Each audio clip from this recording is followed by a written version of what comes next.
Good afternoon. On the eve of the 57th March on Washington, I will speak about the recent events in Kenosha, Wisconsin, the wildfires raging across the California coast to the Rocky Mountains, the storm, which is working its way through Texas, Louisiana, and the Gulf Coast, and most of all, about who we are as a country. We are a nation that at its best loves, protects, and helps our fellow Americans. Today, we see pain, hurt, and destruction in the ashes of wildfires and the damage of Hurricane Laura. We encourage everyone to continue following guidance from your local authorities to stay safe, and Joe and I pledge to be there for those whose lives have been turned upside down, those who will need help from neighbors, strangers, and our government to make it through, to build back, to restore your lives and your communities. We also see pain, hurt, and destruction in the aftermath of yet another black man shot by police.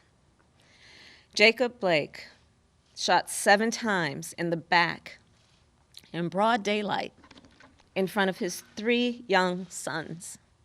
7 times in the back in broad daylight in front of his 3 young sons. As Vice President Biden put it, the shots fired at Mr. Blake pierced the soul of our nation. It's sickening to watch. It's all too familiar, and it must end. Thankfully, he is alive today, but he is fighting for his life, and he shouldn't have to be. My heart goes out to the Blake family as they endure an ordeal that is tragically common in our country. Joe and I spoke with them yesterday. They are an amazing group of people with extraordinary courage. Even in their pain and their grief, even as they seek justice for their son, they spoke about the need to end the violence and heal our nation.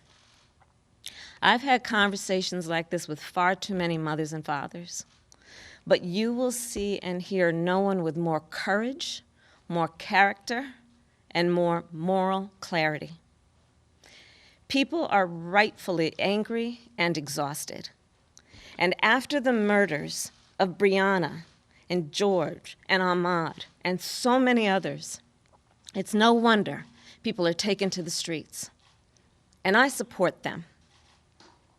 We must always defend peaceful protest and peaceful protesters. We should not confuse them with those looting and committing acts of violence, including the shooter who was arrested for murder. And make no mistake, we will not let these vigilantes and extremists derail the path to justice. Here's my promise to those mothers and fathers and all who stand with them. In a Biden-Harris administration, you will have a seat at the table, in the halls of Congress and in the White House. We all grew up reciting the Pledge of Allegiance, but now we must give real meaning to its words.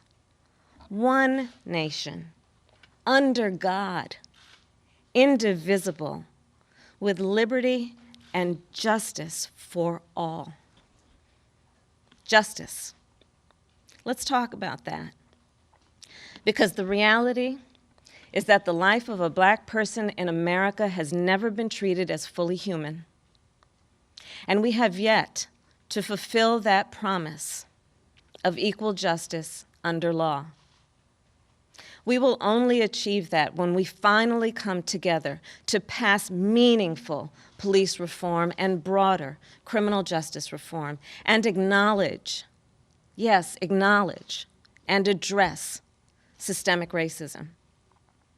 We will only come closer to achieving that when we finally come together.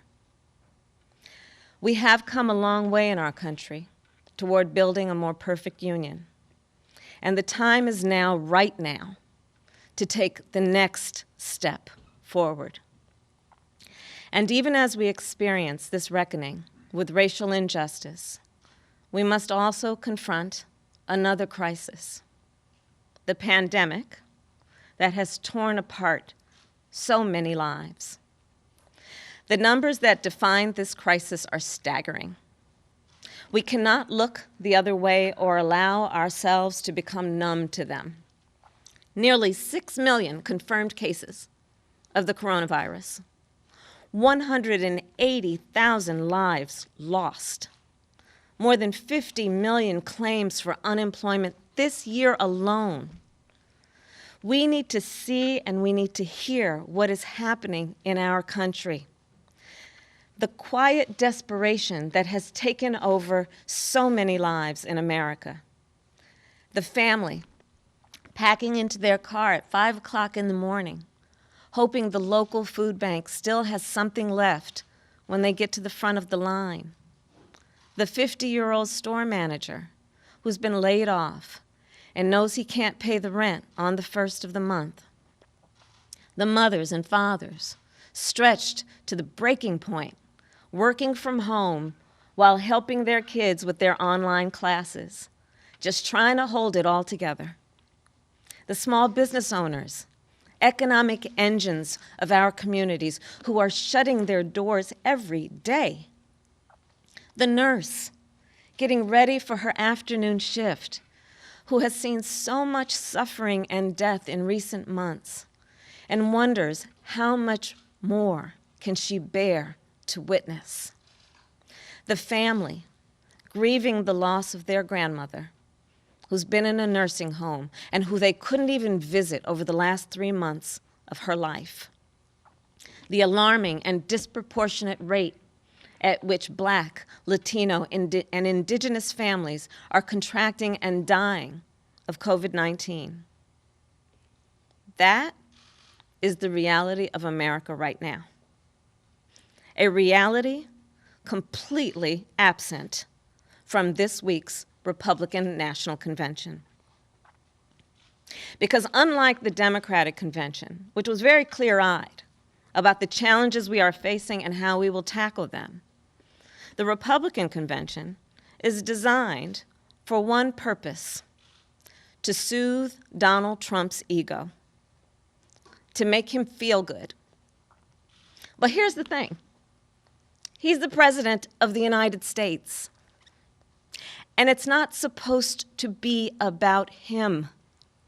It's supposed to be about the health and the safety and the well-being of the American people. And on that measure, Donald Trump has failed. You see, at its most basic level, Donald Trump doesn't understand the presidency. He thinks it's all about him. Well, it's not. It's about you. It's about all of us, the people.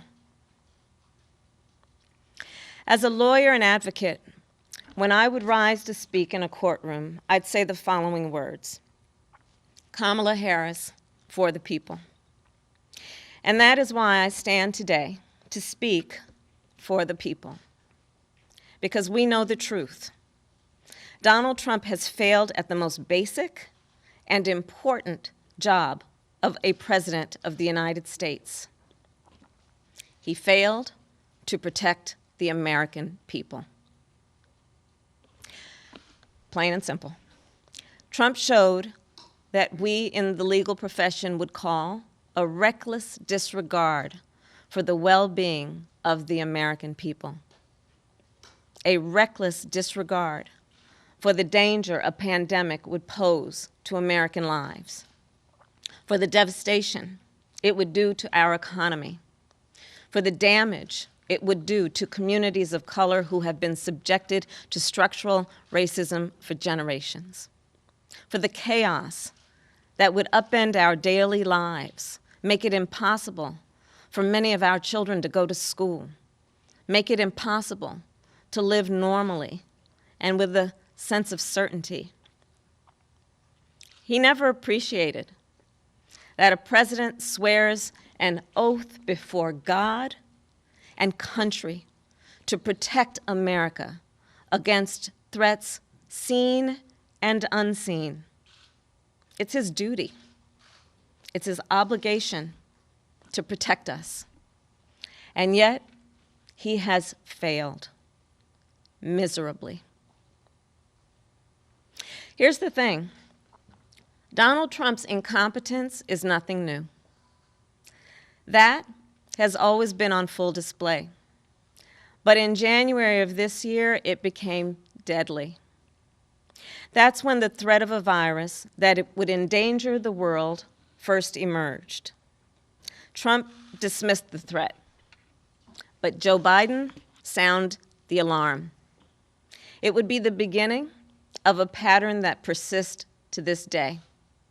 Trump telling us not to worry, that the virus will, quote, disappear, that a, quote, miracle is coming.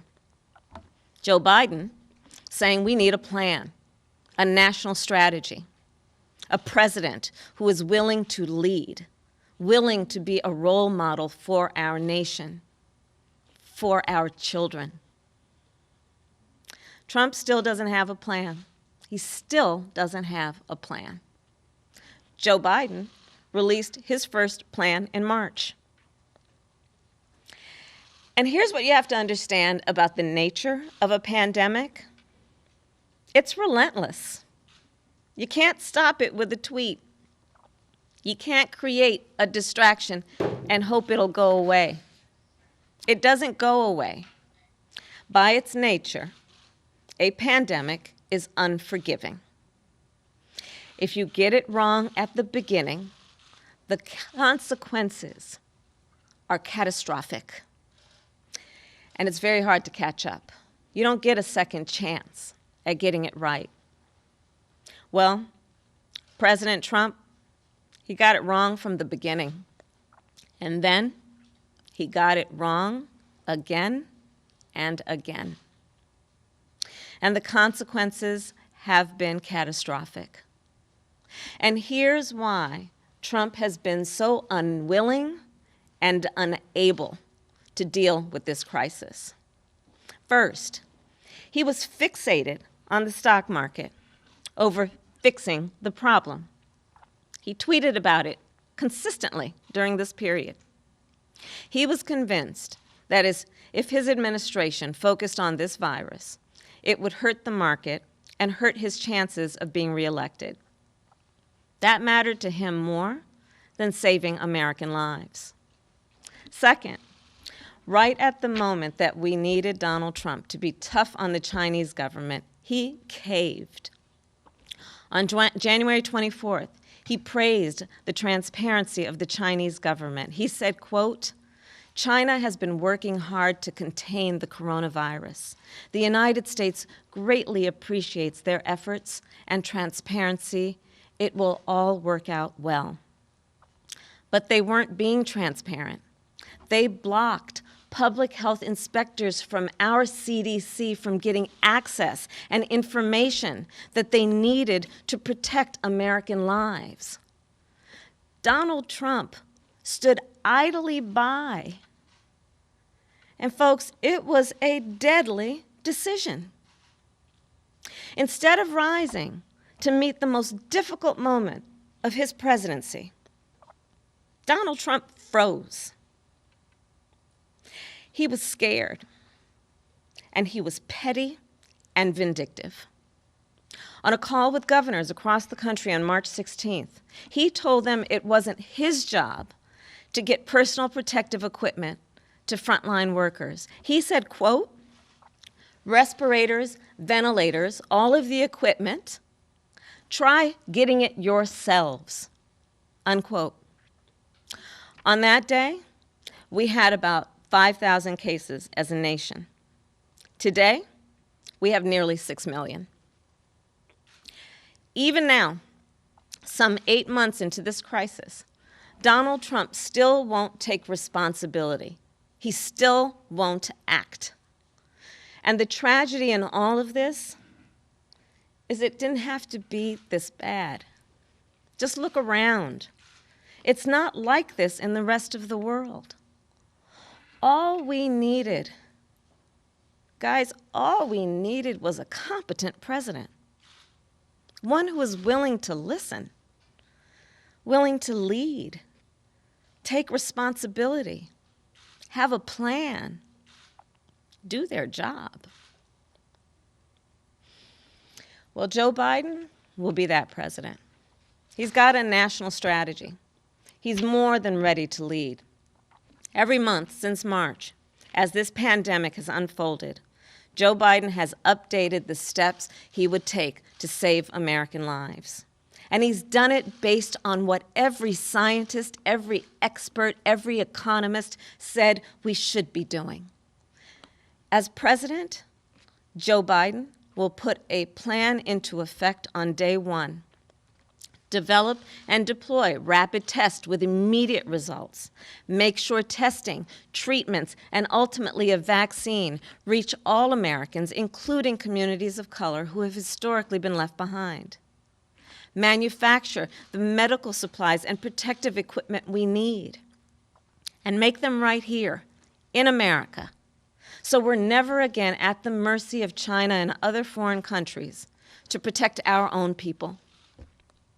Joe and I will make sure our schools have all the resources they need to be open and safe and effective. Put politics aside and not silence the experts so the public gets the information they need and deserve. And put in place a nationwide mask mandate. Because in Joe's words, it's not a burden to protect each other.